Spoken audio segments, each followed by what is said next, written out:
llegan a su casa y se encuentran con su planta favorita marchitándose. Esta planta es de mi mamá y después me gustaría regalársela a alguien. Si alguien se la quiere llevar, con todo gusto. También me gustaría poder dialogar qué harían en esa situación, pero por cuestiones técnicas no lo podemos hacer, así que simplemente voy a empezar a suponer, a inferir las cosas que creo que ustedes harían si se encuentran a su planta favorita marchitándose. En primer lugar, lo más sencillo, supongo que la regarían, le pondrían un poco de agua, ¿sí? No voy a abrir la botella por las dudas. También supongo que a alguien se le ocurriría mover su planta de lugar, más al sol,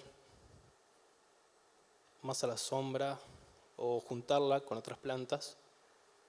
Y a la vez que me imagino que muchas de ustedes y muchos de ustedes pedirían ayuda. Le preguntarían a alguien que sepa, googlearían, se fijarían la forma de cambiar las condiciones de su planta. ¿Sí, no? ¿Están de acuerdo conmigo? Son cosas que haríamos todos. Muchas gracias por el feedback. Ahora voy a inferir cosas que creo que no harían y me parece que es mucho más sencillo que lo primero. Yo creo que nadie se acercaría a su planta, o no me imagino a nadie acá haciéndolo, y que mira su planta, se frunza el ceño y diga algo así como, ponele ganas. No es para tanto lo que está. Mira cómo te pones, mira el resto de tus plantas, de tus compañeras, ninguna está como vos. ¿No? Bueno, en mi época, las plantas no se marchitaban cuando pasaban estas cosas.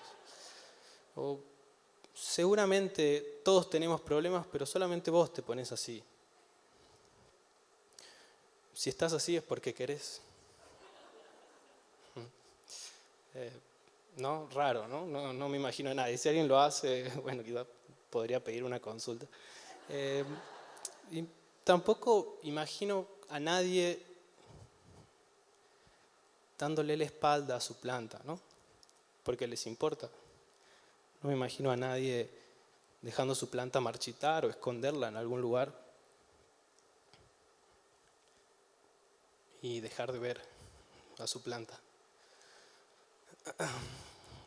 Este ejemplo tan sencillo, tan gráfico, es una metáfora que utiliza Sana San, una psicóloga del Reino Unido, que nos intenta explicar las dificultades que tenemos al momento de pensar los problemas psicológicos, ¿sí?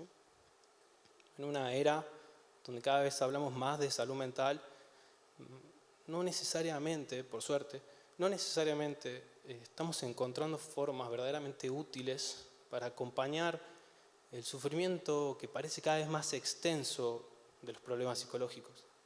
No solamente eso, sino que pareciera que tampoco estamos encontrando respuestas efectivas para transformar las condiciones de origen y de sostenimiento del fenómeno de los problemas psicológicos.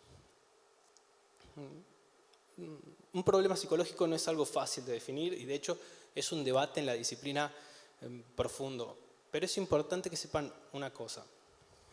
La mayoría de los diagnósticos en salud mental, por ejemplo, de los cuadros más populares como la depresión o el trastorno de pánico, se realizan mediante la observación y descripción de comportamientos. No hay resonancias, no hay tomografías, no hay radiografías, no hay análisis de sangre por el momento. Lo que existe es un equipo técnico profesional con capacidad teórica, práctica, que evalúa lo que las personas hacemos, decimos, pensamos, sentimos, o lo que las personas no hacemos, no decimos, no pensamos y no sentimos. De vuelta, no hay resonancia. No sé si alguien se lo imaginaba alguna vez, que ante un diagnóstico lo mandaban a hacer un estudio de este tipo. No, un equipo técnico se sirve quizá de cuestionarios, de test, pero hay una evaluación, hay una descripción de lo que podemos resumir es nuestra conducta. Y la conducta es un resultado, es un producto entre lo que somos y lo que nos pasa, entre el organismo, nuestro cuerpo y nuestro ambiente. Piensen en su planta un segundo. Una planta marchitándose. ¿Dónde ubicarían las razones causales de que una planta se esté marchitando? en su genética, en su biología, en su especie, o en el sol, la tierra, el agua, exclusivamente en ninguna de las dos partes, sino en el encuentro, las características individuales de la planta con las características particulares de ese ambiente. Las investigaciones avanzan y hoy podemos llegar a tener algún conocimiento de qué pasa en el encéfalo, en el cerebro de una persona que sufre un trastorno de estrés postraumático después de haber vivido un accidente vial, y se está intentando averiguar si hay genes implicados en la aparición de cuadros complejos como el trastorno bipolar, a la vez que tenemos mucha información de que existen tratamientos psicofarmacológicos con medicación y psicoterapéuticos sin medicación que son más efectivos, eficientes, eficaces que otros al momento de abordar determinado problema psicológico, famosas prácticas basadas en evidencia. Pero toda esa información puede mal utilizarse y nos puede llevar a hacer pensar que un problema psicológico es algo que pasa exclusivamente en la cabeza de alguien, en el cerebro de alguien, y a sobredimensionar la responsabilidad individual.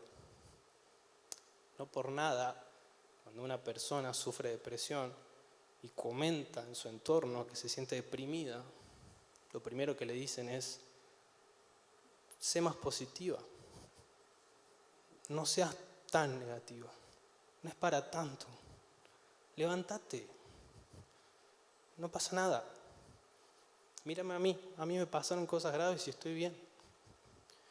O una persona que sufre de violencia de género posiblemente entra a Instagram, a TikTok, y lo primero que ve es una influencer que le dice: si sufrís violencia en tu pareja, seguramente te falta amor propio y saber poner límites.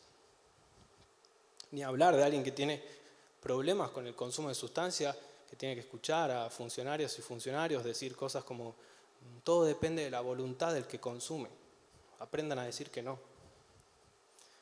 Esta sobredimensionalización de la responsabilidad individual, no sé si me siguen, esta perspectiva de que todo se resume en tus recursos y en tus capacidades. Pareciera que estamos aislados de las cosas que nos suceden. Me gustaría hoy que por un rato conmigo cambiemos el foco. ¿Qué pasa si el sufrimiento que producen los problemas psicológicos, cada vez más generalizado, cada vez más observado, cada vez más extendido, y los problemas psicológicos, la mayoría en sí, son la alarma y no el fuego? Quiero decir, ¿qué pasa si estamos etiquetando de inadaptadas e inadaptados a cientos y miles de personas que adaptarse a las condiciones que les ofrece el mundo, las consecuencias serían mucho más graves para sí mismas y para los demás? Imaginen adaptarse a jornadas de 12 o 16 horas de trabajo, adaptarse al bullying, a la inseguridad, a la inflación.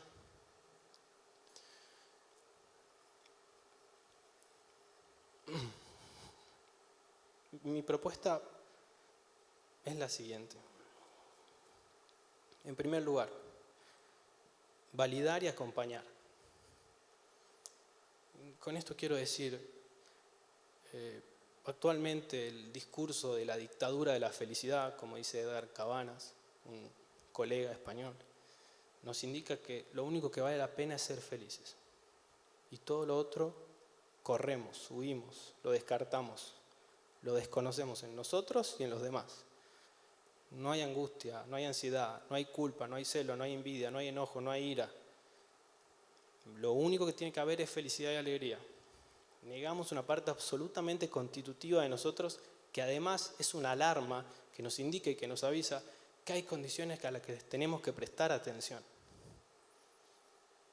No solamente eso, sino que posiblemente estamos llamando de regulación neuroquímica a lo que también sea pobreza, desigualdad, violencia institucional, corrupción, xenofobia, racismo.